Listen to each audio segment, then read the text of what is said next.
Boy, if this last few years have shown us anything, it's that it's really, really, really hard for a society to hold its leaders to the same standards of justice and behavior as it holds other people.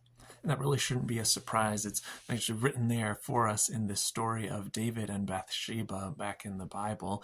See, David appears to have ran a pretty freewheeling court, and he goes and gets the wife of one of his leading officers. And then when the crime is unable to be covered up anymore, well, you kill a bunch of people and that solves it, right? But no, it doesn't. Nathan points out, you are the man. And then he says something different. The prophet Nathan says something specific and important. He says, you won't die.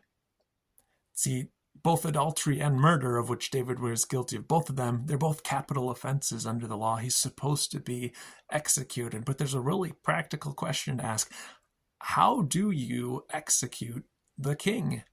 How do you hold your ultimate leaders to justice? And the answer is there's not really a simple way to do it.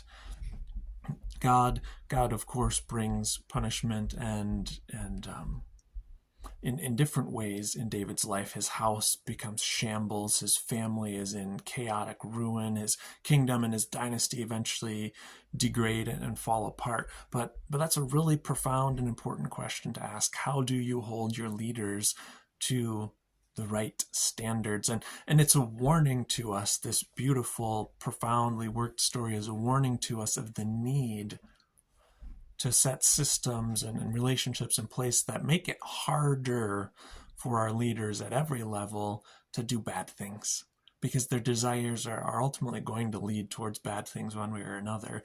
And the reality is it's desperately hard to hold leaders to the good standards.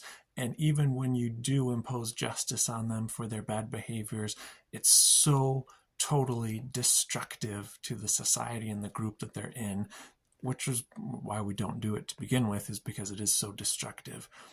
It's desperately tricky. We're living through that now in our own political climate.